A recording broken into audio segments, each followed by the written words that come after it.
Middle class को बड़ी राहत देने का प्रस्ताव। टैक्स स्लैब में मामूली बदलाव किया सरकार ने। वित्त मंत्री निर्मला सीतारमण ने पेश किया बजट। निर्मला सीतारमण की ओर से दूसरा बजट पेश। केंद्रीय वित्त मंत्री निर्मला सीतारमण ने आज सदन में 2020-21 का बजट प्रस्तुत किया। मोदी सरकार के दूसरे कार्यकाल के लिए बजट प्रस्तुत करते हुए निर्मला सीतारमण ने कई घोषणाएं की। मध्यम वर्ग को खुश करने के लिए उपाय किए गए हैं, यानी अब भी 2.50 लाख तक की आय वालों को कर का भुगतान नहीं करना होगा।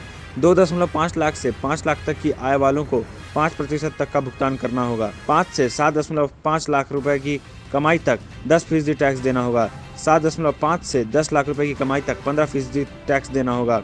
10 से 12.5 लाख रुपए की कमाई तक 20% टैक्स देना होगा। 12.5 से 15 लाख रुपए तक की कमाई तक 25% टैक्स देना होगा। वित्त मंत्री का बड़ा ऐलान, LIC में अपनी कुछ हिस्सेदारी बेचेगी सरकार। वित्त मंत्री ने ऐलान किया है कि सरकार LIC में अपने हिस्से को बेचेगी। वित्त मंत्री के इस ऐलान के साथ ही विपक्ष की ओर से हंगामा किया गया। वित्त मंत्री ने कहा कि 15वें वित्त आयोग ने अपनी रिपोर्ट दे दी है, जिसे सरकार ने स्वीकार कर लिया है। आम बजट पर विपक्ष ने कहा दिखावा। सत्तारूढ़ दल भाजपा ने कहा मध्यम वर्ग को होगा फायदा।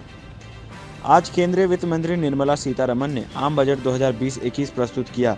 आम बजट को लेकर राजनीतिक दलों ने मिश्रित प्रतिक्रिया जाहिर की है। विपक्ष ने जहां बजट को दिखावा बताया है, वहीं सत्तारूढ़ भाजपा ने इसे लोकहित और फायदे वाला बजट कहा है। क्या कहा नेताओं ने? कांग्रेस पार्टी के पूर्व अध्यक्ष राहुल गांधी ने कहा है कि मुख्य मुद्दा बेरोजगारी का है।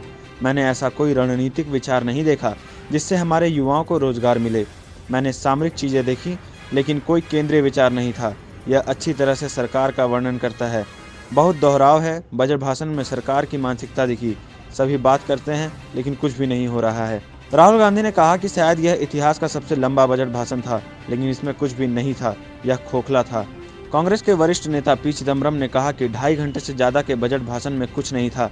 अर्थव्यवस्था की हालत है खस्ता, सरकार मानने को नहीं है तैयार। दिल्ली के CM अरविंद केजरीवाल ने कहा है कि दिल्ली के लोगों को पूरी उम्मीद है कि केंद्र सरकार बजट में दिल्ली के हितों की रक्षा करेगी। चुनाव के मद्देनजर दिल्ली को और भी ज्यादा मिलना चाहिए। बजट बताएगा कि भाजपा को हम दिल्ली वालों की कितनी परवाह है।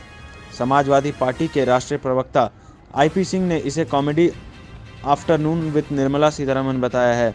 इसके अलावा RLD नेता जयंत चौधरी ने कहा कि वित्त मंत्री ने भाषण को काफी लंबा दिया, लेकिन किसानों के लिए बजट में ज्यादा कुछ नहीं है। उत्तर प्रदेश के मुख्यमंत्री योगी आदित्यनाथ ने कहा कि बजट 2020 किसान समर्थक है। झारखंड के मुख्यमंत्री हेमंत सोरेन ने संसद में पेश किए गए आम बजट को आम लोगों की उम्मीदों के विपरीत बताया है।